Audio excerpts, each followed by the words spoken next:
Daytime television's a strange place. It's a world where property developers scream about loft conversions, doctors warn you about cholesterol between ad breaks, and somewhere in the middle of it all, Bargain Hunt sits there, a relic of a bygone era, refusing to die.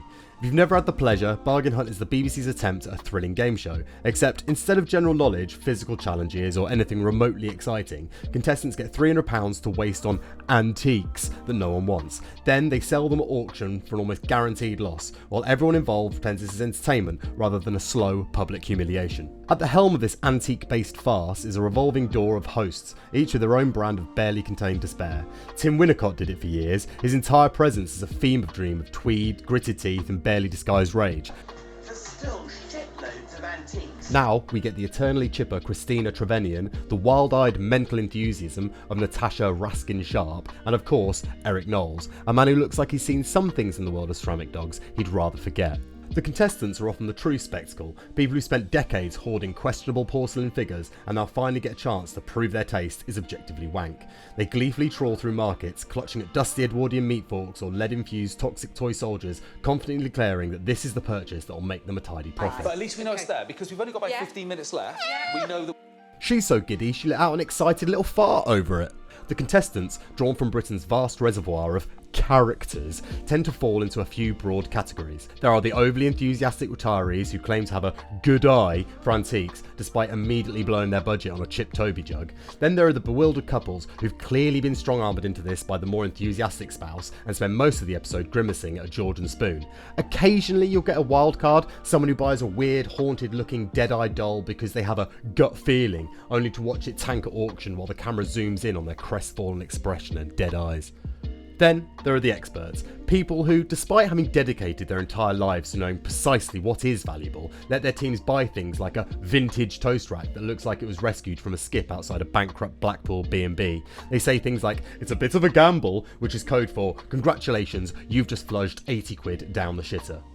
And then we get to the real meat of the show. The auction. The auction house is packed, but packed is a relative term. It's not exactly bustling, more like a quiet doctor's waiting room where nobody wants to make eye contact. The contestants watch as their first item is placed on the block, a charming Edwardian snuff box. A great little piece, their expert had said. The audience does not share this opinion. They stare blankly at the stage, unmoved. It's hard to tell if they're unimpressed or simply waiting for a better reason to exist. Somewhere at the back, a man gives a single slow nod. Whether it's a nod of approval or just his head briefly giving up on supporting itself, it remains unclear. Then, the inevitable happens. An item sells for less than it was bought for. Gasps, nervous laughter. The team, who entered this show thinking they might stumble upon a lost treasure, are now watching their rare Victorian inkwell go for the price of a meal deal. And yet, sometimes miracles happen. A contestant makes a profit, not much, maybe a tenner, occasionally an eye-watering £40, and you think they'd just won the Euro Millions. "Oh my god, we made money!" they shriek, hugging each other, the presenter clapping like a proud dad at sports day, and for a brief, fleeting moment they believe in the system, before the next item dies harder than an overpriced NFT. The whole thing is a strangely hypnotic loop of mild disappointment. It's like Antiques Roadshow, but with none of the genuine historical intrigue and all of the crushing inevitability of financial failure. And yet, Bargain Hunt endures, endlessly churning through new contestants and old tat, as though it exists in a strange parallel universe where this is the only form of entertainment permitted.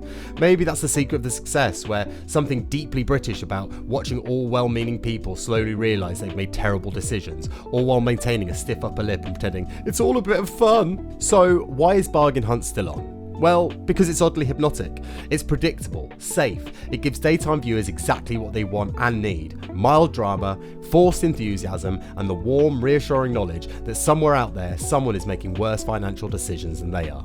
So why do we watch it? Because deep down, Bargain Hunt isn't about antiques at all, it's about failure.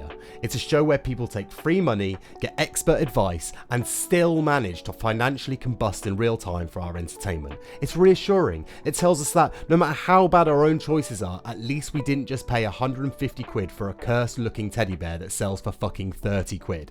And that, ultimately, is what makes it perfect.